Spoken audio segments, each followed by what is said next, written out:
যুবভারতীতে যে তাণ্ডব দেখা গেল, সেখানে দেখা গেল কয়েকজনের হাতে গেরুয়া পতাকা এবং মুখে জয় শ্রীরাম স্লোগান, এবং এরকম বেশ কয়েকজন তারা ফেন্সিং টপকে মাঠে ঢুকে পড়লেন এবং তাণ্ডব চালালেন।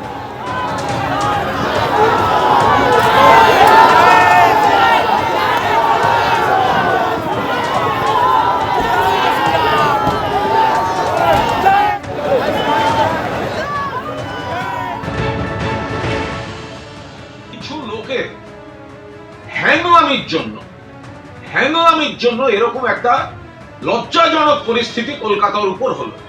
কথা ছিল না মেসিকে দেখতে যাচ্ছেন, মেসি আসছেন, স্বপ্নের নায়ক মেসিকে দেখতে যাচ্ছেন, তো মাঠের মধ্যে যখন মেসি ঘুরছেন তো বাকিরা মেসিকে একটু সামলে শুধু তার নিজস্ব দেহরক্ষী দিয়ে একটু ভিড় থেকে আগে মানুষের দিকে তাকিয়ে হাত নাড়তেন। তারা যারা এত দামি টিকিট কেটে দেখতে এসছেন তারা দু চোখ ভরে দেখতেন, তো সেটা করা গেল না। এত কিসের হ্যাংলামি?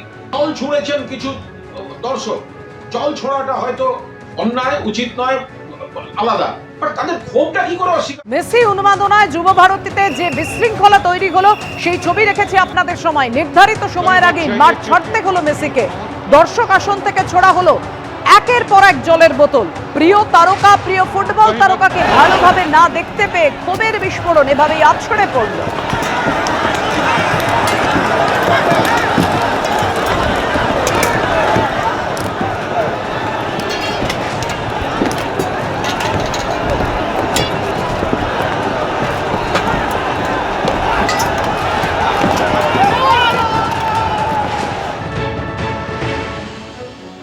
পুলিশের কেন মনে হয়নি শতদ্রু দত্তর ইনিশিয়েটিভের সঙ্গে বসে আলোচনা করতে যে কিভাবে নিরাপত্তার ব্যবস্থা থাকবে, কিভাবে সুষ্ঠুভাবে অনুষ্ঠানটা যাতে হতে পারে, ইভেন্টটা যাতে হতে পারে।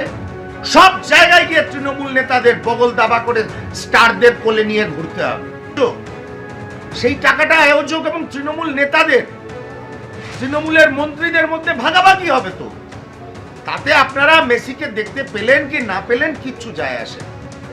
ক্রীড়া দপ্তরের ব্যর্থতা এবং আয়োজকদের ব্যর্থতা, এই সম্মিলিত ব্যর্থতায় আজকে কলকাতা শহর, যুব ভারতী ক্রীড়াঙ্গন, কলকাতার ক্রীড়া জগৎ আবার কালিমা লিপ্ত হবে। এর দায় কে নেবে?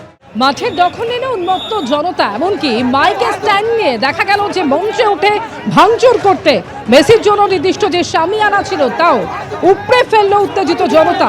সেই একের পর এক বিশৃঙ্খল অবস্থার ছবি রেখেছি আপনাদের সামনে।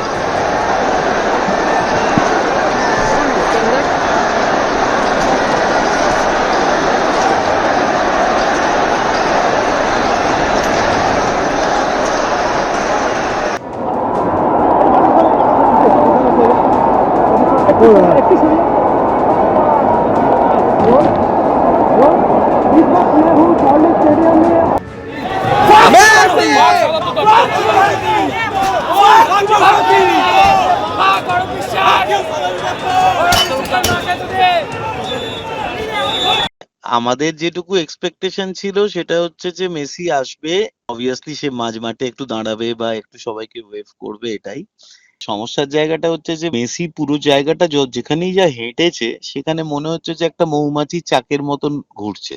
ফলে মেসিকে যে আলাদা করে আইডেন্টিফাই করবো এই ভিড়ের মাঝে কেউ, সেটাই কম পেরেছে।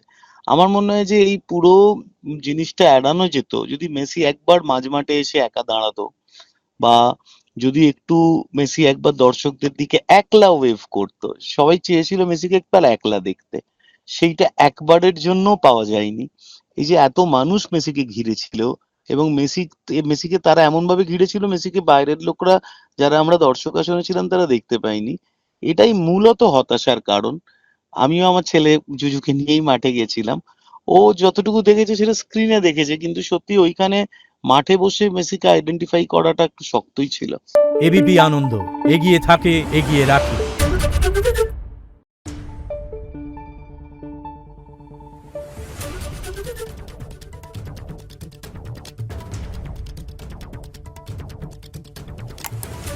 Thank you.